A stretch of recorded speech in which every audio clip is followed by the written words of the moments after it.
Well, hello everyone. John here again. Doing a bit of a repair on the red KZ1000. I told you that the throttle side, the right side grip clamshell was damaged, and I started repairing that, and I'm going to do another section of the repair, and I just figured I'd show you what I was going to do. This is part of it. I've already explained how there was no hole on the bottom side of the grip, and somebody got all thumb-fingered and decided they'd crank down on the bolts, and they ended up splitting the top of this case. You can see that I've V'd out the bottom of that and put JB Weld or JB Quick in there, and I let it sit overnight in a clamp in the vise.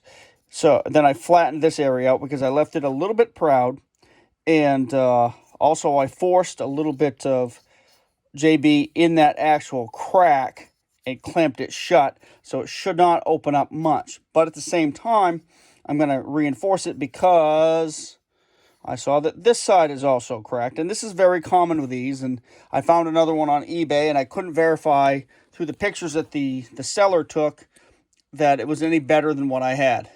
And also, I was up at camp, and I said, Eureka! I have a parts bike sitting here for the KZ750, and it's got pretty much the same thing on it, and I was right. It's the same thing, but the one on my parts bike is in worse shape than this one, so I'm probably going to end up fixing that one too, just to have a spare. Anyway, so this is what we're going to do. Forgive me because I don't have the tripod. I've got this piece of micarta, the phenolic resin you make knife handles out of, from an old knife scale that I've I've carved and belt grinded basically to fit in the bottom of this, and it fits flat, and I've beveled the edges so it fits flush down in the bottom, so it sits right down there. But that's important because this, we're going to do a bit of a shuffle here because I'm trying to look through the lens and do all that. The guys that can do this and do it like they're actually not holding the camera have really impressed me. So remember, this goes on top of the handlebar. So we're going to put it in here. It's handy to have a 7/8 bar around. Make sure that whatever repair you do allows the access, it allows it to sit flush on that bar and not stand proud or anything like that, because then you'll have the same issue that caused this initial problem. So what I'm going to do is mix up some JB Quick. I'm going to warm this up in my pocket for a little while, spread it all over the inside and up on this crack over here, place this in there, yeah, excuse me, put some C-clamps on it and let it sit overnight.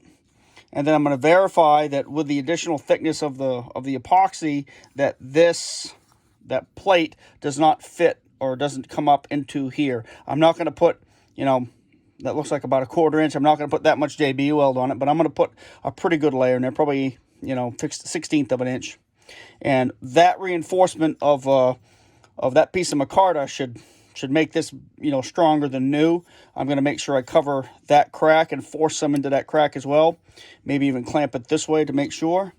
But that should make sure that I can clamp down pretty firmly on that throttle side grip to keep the little there's a little metal tab that sticks up into the grip hole to keep that from turning. And if it turns back and forth, you get bad throttle adjustment. It's just annoying. And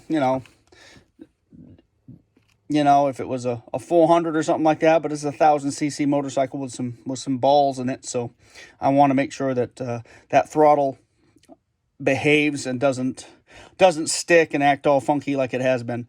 So that's how I'm going to fix that, and that is just one thing on this that this doesn't cost a lot of money, just takes a little time. And I'm going to try to get it, once I'm done with it, I'm going to sand this out, and maybe I'll paint it. I'm going to try to get it so it's, doesn't have that nasty crack showing, and do a little finish work. Maybe I'll sand it down a little bit with some fine sandpaper and maybe give it a quick coat of paint or something like that so it's not so noticeable. But anyway, the saga continues, and this is going to save me a little money. And of course, you know that JB Quick's a real good product anyway. So here we go. Going to do that, and I'll catch you on the next one. See ya. Bye.